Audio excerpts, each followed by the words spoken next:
ভারতীয় জনতা পার্টি ও আরামবাগ পৌরমণ্ডলের উদ্যোগে হয়ে গেল কম্বল বিতরণ। বুধবার আরামবাগের সিংপাড়া এলাকায় দুস্থ দরিদ্র মানুষদের কম্বল বিতরণ করা হয়। এদিন এই কর্মসূচিতে উপস্থিত ছিলেন আরামবাগের বিধায়ক মধুসূদন বাগ, আরামবাগ পৌরসভার 19 নম্বর ওয়ার্ডের কাউন্সিলর বিশ্বজিৎ ঘোষ সহ একাধিক নেতা কর্মীরা। এই বিষয়ে বিশ্বজিৎ ঘোষ জানান, 25শে ডিসেম্বর থেকে তাদের একাধিক কার্যক্রম চলছে।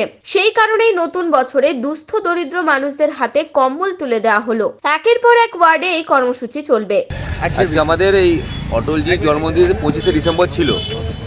25শে একাধিক কার্যক্রম থাকার জন্য আমরা এটা আজকে 3 তারিখ করছি জানুয়ারি মাসের, এবং এইটা আমরা দুটি ভাগে ভাগ করেছি। একটা হচ্ছে আমরা 19টা যে ওয়ার্ড আছে, আমরা দূর যে ওয়ার্ডগুলো সেগুলোকে আমরা একটা জায়গাতে দিচ্ছি, এবং কাল আমাদের যে শীতবস্ত্রের ভিতরে বাড়ি বাড়ি যেটা হয় সেটা ওয়ার্ডের পক্ষ থেকে 19 নম্বর ওয়ার্ডের পক্ষ থেকে সেটা আমরা কাল থেকে শুরু করব। এবং এটা আমাদের সার্বিক সব ওয়ার্ডে তো অল্প সময়ে দিতে সম্ভব নয়, এই আমরা এটা এক জায়গা থেকে যেমন 3 নম্বর 5, 6, 7, 8, 9, 10, 11 দূরের যে ওয়ার্ডগুলো আছে সেইগুলোকে আমরা এক জায়গায় নিয়ে এসে আমরা কমপ্লিট করলাম। কাল থেকে আমরা বাড়ি বাড়ি যাব।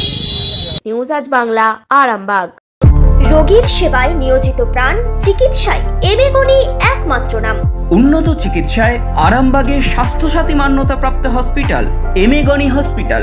এখানে রয়েছে 24 ঘন্টা চিকিৎসা পরিষেবা, দিবারাত্রি রোগী ভর্তি, উন্নত মানের আইসিসিইউ, এইচডিইউ সহ বিভিন্ন জটিল অপারেশনের সুব্যবস্থা।